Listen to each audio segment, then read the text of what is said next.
پہلے زمانے میں ظاہر ہے یہ لائٹیں وائٹیں تو نہیں تھی نا, رات کو اندھیرے ہو جاتے تھے, راستہ کہیں بھول گئی ہوگی. تو وہ ایک مسجد میں گئی, اس کو ایک نوجوان نظر آیا جو رات کو چراغ میں مطالعہ کر رہا ہے. تو وہ گئی اس کے پاس کہ مجھے رات کو یہاں مسجد میں کہیں کونے میں آرام کرنے دو, میں جوان عورت ہوں, کہیں بھٹک گئی, کچھ مسئلہ ہوگا. تو وہ نوجوان بیچارہ مجبور تھا, اس نے کہا ٹھیک ہے جی آپ کنارے پہ لیٹ جائیں. اس نوجوان نے کیا کیا, اس عورت نے دیکھا یہ نوجوان نا پوری رات اس چراغ کی آگ میں اپنی انگلی لے کے جاتا اور جب جلنے لگتی تو واپس لے آتا. بار بار یہ عمل کر رہا ہے. وہ خاتون دیکھ رہی ہے کہ یہ کیا کر رہا ہے, پوری رات نا وہ سوئی نہیں. یہ منظر دیکھ کر کہ یہ کرتا کیا ہے, یہ بار بار کہاں لے کے جا رہا ہے اپنی انگلی کو آگ میں, اور جب جلنے لگتی ہے تو واپس. صبح جیسے ہی ہوئی ہے وہ یہ نوجوان اس جوان خاتون تھی اس کے پاس گیا, بولا بھائی خدا کے لیے آپ فوراً مسجد سے باہر نکلو, جاؤ آپ یہاں سے. اس نے کہا اللہ کی قسم میں اس وقت تک یہاں سے نہیں جاؤں گی جب تک تم یہ نہیں بتاؤ گے کہ یہ تم نے عمل کیا کیا ہے. اس نے کہا بار بار میرے دل میں رات کو زنا کا خیال آ رہا کہ اجنبی عورت ہے, دیکھنے والا کوئی بھی نہیں, اور یہ کنوارا لڑکا. تو میں بار بار نا اس چراغ میں اپنی انگلی جلاتا کہ دیکھ اس کو برداشت کر سکتا ہے, اگر اس کو کر سکتا ہے نا تو آخرت کی آگ بھی برداشت ہو جائے گی تجھ سے, اور ایک انگلی میں یہ آگ برداشت نہیں کر سکتا تو جہنم کی آگ کیسے برداشت کرے گا.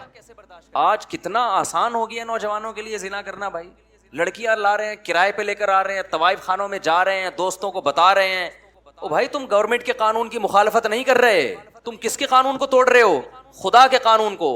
زنا کی اتنی سی اسلام میں یا خدا کی نظر میں ذرا سی اجازت ہوتی تو یوسف علیہ السلام جو مسافر بھی تھے اور خود ایک خوبصورت عورت دروازہ بند کر کے ان کو زنا کی دعوت دے رہی ہے اور دھمکیاں دے رہی ہے کہ نہیں کیا تو جیل بھجوا دوں گی, ایسے موقع پہ بھی یوسف علیہ السلام کہہ رہے اے اللہ مجھے جیل کی زندگی اس بدکاری کی زندگی سے زیادہ محبوب ہے, اور دعائیں مانگ رہے مجھے اس عذاب سے بچا لے. مسافر ہو اور اسے ڈر ہو کہ میں جیل, اور پھر چلے بھی گئے جیل بھجوا دیا اس نے, پھر بھی زنا کے قریب بولو نہیں گئے. تو بہت گندا, بہت غلیظ, بہت پلید عمل ہے. میں بار بار کہتا ہوں جب کوئی کہا کرے نا میری گرل فرینڈ ہے, بولا بھنگیوں والا کام مت کیا کر تو, اور ہمارے سامنے آ کے مت بتایا کر. گرل فرینڈ اور بوائے فرینڈ رکھنا یہ بھنگیوں چماروں کا کام ہے. خاندانی آدمی بیوی رکھتا ہے اور عورت شوہر رکھتی ہے, ان کے حلال اولاد پیدا ہوتی ہے. ولد الزنا اور حرامی بچے مسلمانوں کے پیدا نہیں ہوتے, کافروں کے پیدا ہوتے ہیں.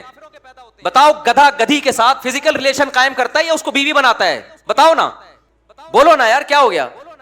تو اس کا مطلب کسی عورت سے بغیر شادی کے فزیکل ریلیشن گدھے گھوڑوں کا کام, کتے بلیوں کا کام ہے یا نہیں ہے؟ یہ کام کتے بلی کرتے ہیں. کتا کتے کا کتیا سے فزیکل ریلیشن ہوتا ہے, کوئی نکاح کا عقد نہیں ہوتا. گدھے کا گدھی کے ساتھ فزیکل ریلیشن ہوتا ہے لیکن کوئی نکاح کا ایگریمنٹ نہیں ہوتا. گھوڑے کا گھوڑی کے ساتھ فزیکل ریلیشن ہوتا ہے, اولاد بھی ہوتی ہے لیکن کوئی نکاح کا عقد نہیں ہوتا. کوئی آپ کا دوست آ کے بولا کرو نا میری گرل فرینڈ ہے میں اس کے ساتھ سوتا ہوں, اس کو بولا تو کتوں والا کام کرتا ہے, تو گدھوں والا کام کرتا ہے, تو خچر والا, تو جو ہے گھوڑوں والا کام کرتا ہے, تو کتے پن سے نکل, ورنہ مجھے اپنا یہ میرے سامنے آ کے کتا پن نہ بیان کیا کر. خدا کی قسم اس کے ساتھ تم بھی جہنم کی آگ میں جلو گے. جب وہ آ کے کہتا ہے نا میری گرل فرینڈ ہے تو خوش نہ ہوا کرو, ورنہ تمہیں بھی خدا اسی آگ میں پھینکے گا. ہماری حکومت سے کوئی امیدیں مت لگاؤ. اسمبلیوں میں بیٹھے ہوئے لوگ, میں سب کی بات نہیں کر رہا, ان کو زنا سے کوئی فرق نہیں پڑتا, یہ ہمارے کلچر کو تباہ کر رہے ہیں. اولادوں کو روکو, اپنی اولادوں کو, اور بروقت نکاح کراؤ اپنی اولادوں کا. حضرت عبداللہ بن عباس کے 3 بیٹے جوان ہوئے, تینوں کو بلایا اور کہا کہ دیکھو بیٹو زنا کے قریب نہ جانا, کبھی بھی نہ جانا, نکاح کرنا ہے جس نے کرنا ہے میں اس کا نکاح کراؤں گا. آج نکاح کو عذاب بنا لیا ہے اور ایسے زنا کو سوسائٹی میں پھیلایا جا رہا ہے. تبلیغ میں وقت بعد میں لگاؤ, پہلے اپنے بیٹوں کا نکاح کراؤ. بیٹا جوان ہو جاتا ہے اس کو سال کے لیے بھیج دیا, بھائی نکاح کر کے بھی تو بھیجا جا سکتا ہے نا اس کو. پھر آنے کے بعد بھی نکاح نہیں کرا رہے, پھر دوبارہ کہیں اور لگا دیا اس کو. نہ خانقاہوں میں بھیجو جب تک نکاح نہ کرا دو, نہ مدرسوں میں بھیجو جب تک نکاح نہ کرا دو اس کا. یہ ہمارے نبی کی تعلیمات ہیں, کوئی مذاق تھوڑی ہے یہ.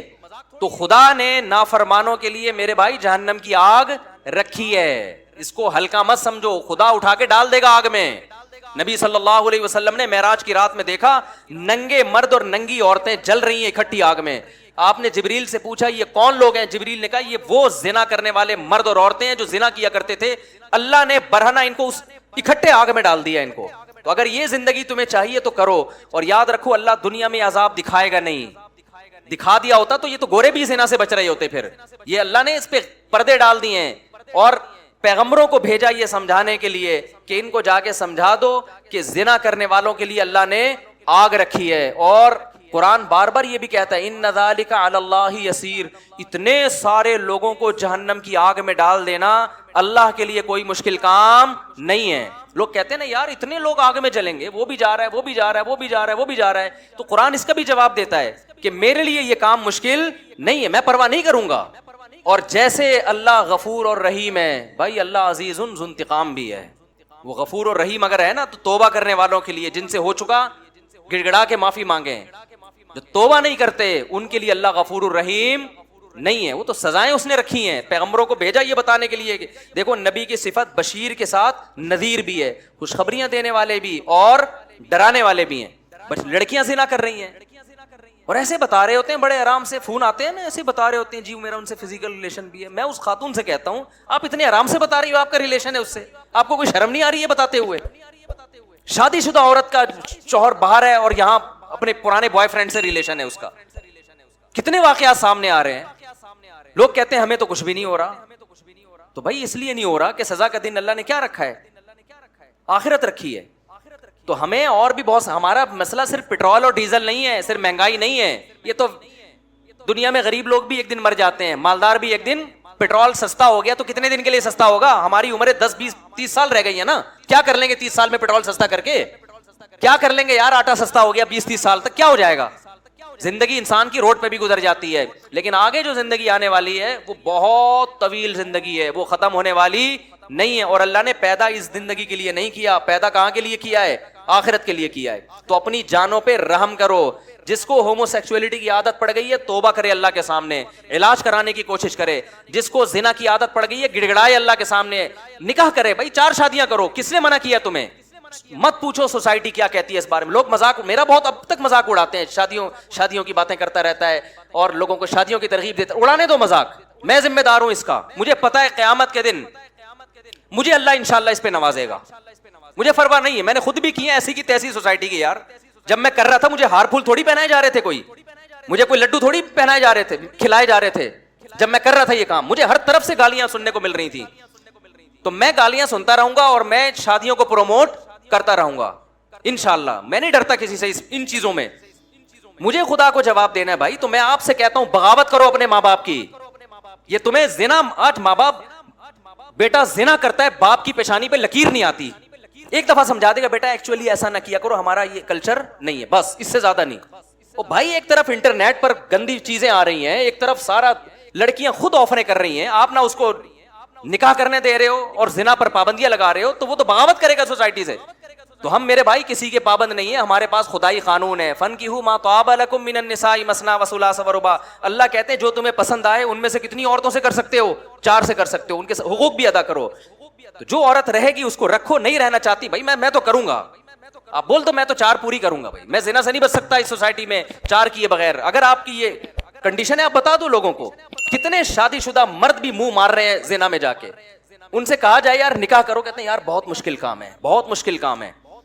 نکاح میں ٹینشنیں ہیں مگر ان ٹینشنوں پہ اجر ملتا ہے. زنا میں عیاشی ہے مگر اس عیاشی پہ عذاب آئے گا. خدا کی قسم وہ ٹینشنیں جس پہ جنت مل رہی ہو ان ٹینشنوں کو گلے لگا لو. وہ عیاشی جس پہ عذاب آ رہا ہو, جہنم کی آگ مل رہی ہو, اس عیاشی کو اپنے آپ سے دور کر دو. نکاح میں ٹینشن ہے, پیغمبروں کو نہیں ہوئی ہے کیا پریشانیاں؟ نبی کی 9 بیویاں تھیں, تو آپ کیا سمجھتے ہو یہ کوئی پریشانی نہیں ہوئی ہوگی ان کو؟ چھوڑ دو, سوسائٹی تمہیں یہ جہنم کا ایندھن بنائیں گے. بھائی اللہ کو آج کل کوئی نہیں مانتا. جو اللہ کو مانے گا تو پھر اللہ کی پوری مان کے چلے گا. وہ ہر چیز میں ہم کس کے پابند ہیں؟ مجھے ایسے ایسے تانے ملتے ہیں, اپنے دامادوں کو بولے نا دوسری شادی کرو. کس نے کہا کہ میں نے اپنے داماد کو منع کیا دوسری شادی سے؟ ایسے ایسے تانے. اپنے بہنوئیوں کو بولو نا, میں 10 سال سے اپنے بہنوئیوں کو بول رہا ہوں جس نے کرنی ہے کر لے. ابھی بھی بول رہا ہوں, اپنے دامادوں کو بھی بول رہا ہوں جس نے کرنی ہے کر لے, مجھ سے پوچھ کے تھوڑی کرے گا وہ. ایسے ایسے تانے. تو بھائی تانے دیتے رہو. اور ان کے گھر میں پھڈے بہت ہوتے ہیں. میں نے کب کہا میرے گھر میں کوئی پھڈا نہیں ہوتا؟ سب کے گھروں میں سب کچھ ہوتا ہے, ہم بھی یہی گوشت کھاتے ہیں, یہی روٹی کھاتے ہیں. خدا کی قسم یہ پھڈے اگر ہوتے نہیں ہیں الحمدللہ, لیکن اگر ہوتے ہیں, بالفرض ایک مثال دے رہا ہوں, ہوتے ہیں, خدا کی قسم یہ پھڈا کر کے ہم زانی سے بہرحال بہتر ہیں. جس شادی شدہ کے گھر میں جھگڑے ہو رہے ہو نا, اور جس بغیرت کے گرل فرینڈ سے بہت اچھے تعلقات ہوں, یہ جھگڑوں والا میرڈ آدمی اس گرل فرینڈ والے گدھے اور گھوڑے سے 1000 گنا بہتر ہے. یہ اس گدھے گھوڑے سے 1000 گنا بہتر ہے. تو اٹھا کر پھینک دو باہر گلی میں، نئی تہذیب کے انڈے ہیں گندے. ہمارا جو ابھی سب سے بڑا مسئلہ بنا ہوا ہے نا، جس کی طرف ہم لوگوں کی توجہ نہیں ہے، وہ ہمارا فیملی سسٹم گدھے گھوڑوں والا بننے والا ہے، جو گوروں کا ہے. وہی کتے بلیوں والا ہمارا سسٹم شروع ہو جائے گا. لیکن آج تہذیب اس کو کہتے ہیں کہ آپ 3 پیس سوٹ اور ٹائی میں ہو. گورے کو دیکھتے ہیں کہ یار بڑے ایٹیٹیوڈ، اور خدا کی نظر میں کوئی پھٹے ہوئے پرانے کپڑوں میں ہو نا، زنا نہ کرتا ہو، وہ مہذب ہے. اور 3 پیس سوٹ اور ٹائی میں طوائف خانے میں جاتا ہو، وہ کتے بلیوں جیسا خدا کی نظر میں ہے. وہ آپ گورے کے ڈیسنٹ پنے کو مت دیکھو کہ یار یہ جاپان اور گورے اور ایسے ماشاءاللہ ایٹیٹیوڈ اور اتنی اب بھائی زنا کر رہا ہے یار، وہ اپنے باپ کو گھر میں نہیں رکھ رہا. تو کیا کرنا ہے ایسے ایٹیٹیوڈ کا یار؟ تم نے کیا کرنا ہے ایسی تہذیب کا جس کی نہ بہن کا پتا، نہ بھائی کا پتا، نہ باپ کا پتا، نہ ماں کا پتا؟ کیا کرنا ہے ایسی تہذیب کا تم نے؟ تہذیب وہ ہے جس کو خدا کیا کہے، بولو، جس کو خدا تہذیب کہتا ہے. خدا کہتا ہے پھٹے پرانے کپڑے، بات کرنے کا سلیقہ نہیں ہے، زنا سے بچتا ہے، برائی سے بچتا ہے، بوڑھے ماں باپ کو گھر میں رکھ کے ان کے پاؤں میں قدموں میں جنت تلاش کرتا ہے. خدا ان کو قیامت کے دن نوازے گا، چاہے ان کو بات کرنے کی تمیز نہ ہو. تو آپ پڑھے لکھے طبقے کو نہ دیکھو جو خدا کا باغی ہے. کیوں قرآن کبھی موسیٰ علیہ السلام کا واقعہ بتا رہا ہے، کبھی ابراہیم علیہ السلام کا بتا رہا ہے، کبھی عیسیٰ ابن مریم کا بتا رہا ہے؟ سارے پیغمبروں کی ایک ہی دعوت ہے. کس کی مان کے چل رہے ہیں بھائی؟ خدا کی مان کے چل رہے ہیں، ورنہ خدا نہیں چھوڑے گا. خدا نہیں چھوڑے گا. خدا نے آگ تیار کر کے رکھی ہے. اور قرآن کتنی جگہ کہتا ہے، جب نبی صلی اللہ علیہ وسلم مایوس ہوتے تھے نا کہ یہ کیوں نہیں مان رہے، تو قرآن نے ایک جگہ نہیں متعدد جگہ کہا ہے کہ آپ مایوس نہ ہو. لَأَمْلَأَنَّ جَهَنَّمَ مِنَ الْجِنَّةِ وَالنَّاسِ أَجْمَعِينَ. میں نے یہ قسم اٹھائی ہوئی ہے کہ میں نے جہنم کو جنات اور انسانوں سے بھر دینا ہے. تو ایسے ہی تو بھریں گے، یہ میں بھی نہیں چھوڑوں گا ان کو. تو اپنی جانوں پہ رحم کرو میرے بھائی. یہ مہنگائی کے علاوہ بھی دنیا میں بہت سارے بولو مسائل. ہر آدمی بس یہ مہنگائی بڑھ رہی ہے، مہنگائی بڑھ رہی ہے، ملک کا دیوالیہ ہو رہا ہے، یہ ہو رہا ہے، وہ ہو رہا ہے. ٹھیک ہے یہ بھی مسائل ہیں، اس سے بڑے مسائل کیا ہیں بھئی؟ یہ بات بھی تو کرو. سوسائٹی میں زنا پھیل رہا ہے یار، ہمارا بنے گا کیا؟ سوسائٹی میں بیٹیاں ماؤں کے سامنے آوازیں اونچی کر کے بات کر رہی ہیں، ہمارا بنے گا؟ یہ باتیں کرنے والے نہ میڈیا پہ ہیں اور نہ گھروں میں یہ باتیں ہو رہی ہیں. غربت ہے، لیکن گھر میں بیٹی ماں کے ساتھ پست آواز سے بات کرتی ہے، یہ گھر کامیاب ہے. اور میں نے غریبوں کے گھروں میں بیٹیوں کو ماؤں کے سامنے چیختے ہوئے نہیں دیکھا. یہ سارے میں نے پڑھے لکھے لوگوں کے یہاں دیکھا ہے، جنہوں بڑے بڑے انگلش اسکولوں میں پڑھے ہوئے لوگ ہیں نا، ان کی بیٹیاں ماؤں کے سامنے چیخ بھی رہی ہیں اور بیٹے باپوں کے گریبانوں میں ہاتھ بھی ڈال رہے ہیں. وہ باپ جنہوں نے لاکھوں روپے اپنے بیٹوں کی تعلیموں پہ خرچ کیا، اور وہ مجھے آ کے بتا رہے ہوتے ہیں ہم نے لاکھوں روپے میں اپنے بچوں کو اس قابل بنایا خرچ کر کے کہ آج ہمارا گریبان پکڑ کے کھڑے ہوئے ہیں. وہ کہہ رہے اس چیز پہ ہم نے لاکھوں روپے خرچ کیے.